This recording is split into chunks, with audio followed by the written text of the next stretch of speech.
আপনি লিখেছেন বর্তমান সময়ে গজল বা নাশিদ যে মিউজিক ইউজ করা হয় সেগুলো কি শোনা যাবে? পাঠ্যপুস্তকের ট্রান্সজেন্ডারের প্রতি সহমর্মিতার বার্তা আছে। এরকম অবস্থায় অভিভাবক হিসাবে আমাদের করণীয় কি? সন্তানকে কুশিক্ষা থেকে কিভাবে রক্ষা করবো? সাধ্যের চেয়ে অতিরিক্ত মহারণা না লেখা ছাড়া বিবাহ করা সম্ভব না হলে করণীয় কি? বিয়ের উদ্দেশ্যে পাত্রের মুখমণ্ডল দেখা জায়েজ হবে নাকি না জায়েজ?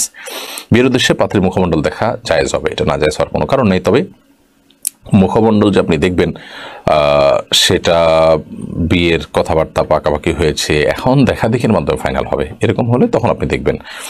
আপনি যেখানে সেখানে রাস্তাঘাটে যে কোনো নারীকে দেখার জন্য এটা যদি ছল ছাত্রী হিসাবে বা অজুহাত হিসাবে এটাকে বের করেন, তাহলে সেক্ষেত্রে তো অবশ্যই সেটা গুনাহ হবে এবং নাজায়েজ কাজ হবে, হারাম হবে, কারণ এটা এক ধরনের চালাকি এবং ছল ছাত্রী হবে। বাট এমনিতে মুখমণ্ডল দেখা যায় যাচ্ছে পাত্রীকে বিয়ে উপলক্ষে, এবং একইভাবে পাত্রকে পাত্রী দেখতে পারে, কারণ নবী সাল্লাল্লাহু আলাইহি ওয়াসাল্লাম বলেছেন এটা হলো আহরাই উদামা বাইনাকুমা, স্বামী স্ত্রীর মধ্যে সম্প্রীতি তৈরি করতে সহযোগিতা করে বিয়ের আগে একে অন্যকে দেখে নেওয়া। তাছাড়া কোনো ভুল বুঝাবুঝি তৈরি হওয়ার যে রাস্তা সেটি বন্ধ করে দেয় যদি আগে দেখা যায়, পরে আর কোনো অজুহাত থাকে না যে আমি দেখি নাই বা আমি যাই না ইত্যাদি।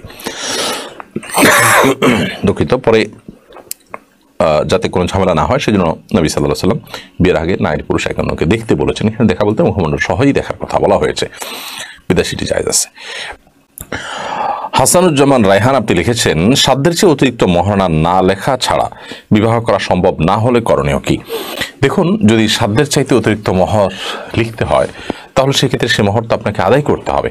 পরবর্তীতে যদি আপনি আদায় করার কোনো স্কোপ না থাকে তাহলে আপনি সেই বিয়েতে সম্মত হবেন না। যদি এরকম বিয়ে করেন তাহলে সেক্ষেত্রে আপনি গুনাহগার হবেন, কারণ আপনি জানেন যে টাকা দিতে পারবেন না, সেটাকে আপনি লিখছেন, তার মানে আপনি হক নষ্ট করবেন। আপনি জানেন, জেনে শুনে কার হক নষ্ট করার কোনো সুযোগ কিন্তু নেই।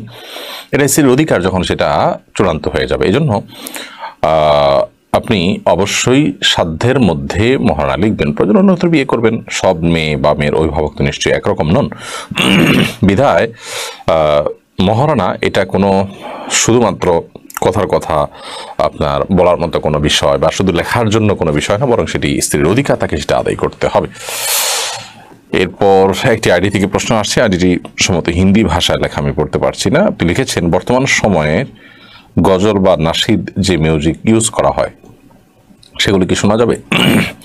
ইসলামিক কোনো গান সঙ্গীতেও গজলেও যদি মিউজিকের ব্যবহার থাকে তাহলে সেটা শোনা যাবে না, কারণ এই মিউজিক, এটার শোনা, উপভোগ করা, এটার ইউজ, এটা হারাম, পরিষ্কার হবে ইসলামে। সেটা কোনো আপনার বাদ্যযন্ত্র ব্যবহার করে হোক কিংবা মুখে বাদ্যযন্ত্রের যে মিউজিক আছে সেরকম কোনো মিউজিক সৃষ্টি করে হোক, যেভাবে হোক না কেন, মিউজিকের ব্যবহার করে নাশিদ বা গজল বা যেটাই আপনি শোনেন না কেন, এটা মানুষের মধ্যে অস্থিরতা তৈরি করে, এটা মানুষের অন্তরের মধ্যে কপটতা সৃষ্টি করবে না, হাদিসের আলোকে বোঝা যায়।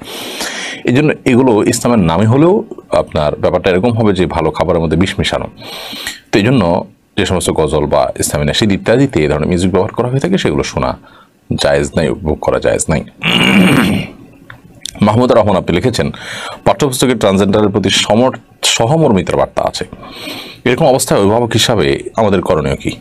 সন্তানকে কুশিক্ষা থেকে কিভাবে রক্ষা করব? দেখুন, আমরা আমাদের রাষ্ট্রের অস্তিত্বকে যারা অস্বীকার করে অথবা রাষ্ট্রের স্বার্থ বিরোধী জায়গায় যারা অবস্থান নেয়, কিংবা ধরুন আমাদের স্বাধীনতাকে যারা নষ্ট করেছিল বহু বছর, একটা পর্যায়ে আমরা স্বাধীনতা অর্জন করেছি, তাদের ব্যাপারে যদি সহমর্মিতার কথা বলা হয় বইয়ে, আমরা সেটাকে কীভাবে দেখব? সব ক্ষেত্রে টলারেন্ট হওয়ার কোনো সুযোগ নেই। সমকামিতাকে সমাজে ঢোকাবার জন্য নানান ছল ছাত্রের আশ্রয় নিয়ে নানান শব্দের মায়ের পেঁচ দিয়ে সেটিকে যে ঢোকাবার পশ্চিমা এজেন্ডা বাস্তবায়ন করছে কিছু মানুষ, এবং সেটা নিয়ে সমাজে এক শ্রেণীর মানুষ ব্যাপকভাবে কাজ করছে, এবং বেশ কিছু দায়িত্বশীল মানুষগুলো তাদের কাছে বিক্রি হয়ে গেছে। এটার বিরুদ্ধে আমাদের সোচ্চার হতে হবে, এবং পাঠ্যপুস্তকে সহমর্মিতা দেখানোর জন্য আর কিছু নেই।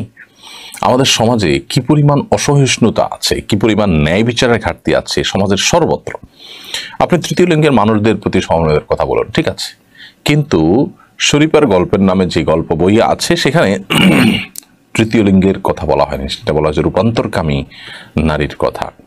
অর্থাৎ শরীফা যাকে পরিচয় করিয়ে দেওয়া হচ্ছে সে একজন রূপান্তরকামী, সে কোনো আপনার তৃতীয় লিঙ্গের মানুষ বা যাকে আমরা হিজড়া বলি সেরকম কেউ না।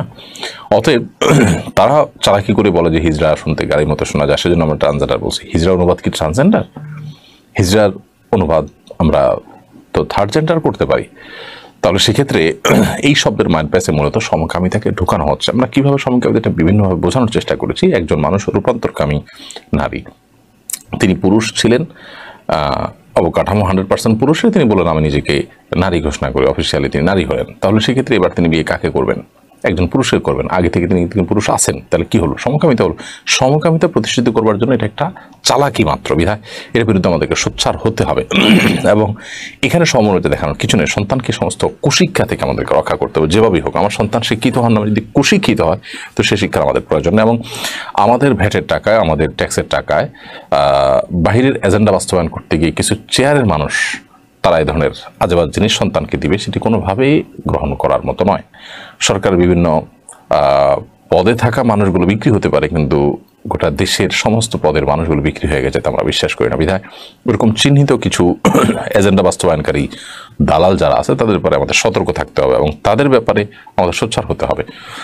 এবং যে কোনোভাবে আমাদের শিক্ষা কারিকুলামে, আমাদের পাঠ্যপুস্তকে সন্তানদের আপনার চরিত্র নষ্ট হতে পারে, তাদেরকে বিপদগামিতার পথে নিতে পারে, কিংবা ধর্মীয় শিক্ষার বিরুদ্ধে তারা বা ধর্মীয় শিক্ষার পরিপন্থী কোনো কিছু তারা শিখতে পারে, এরকম কিছু থেকে তাদেরকে রক্ষা করার আপনার চেষ্টা অব্যাহত রাখতে হবে।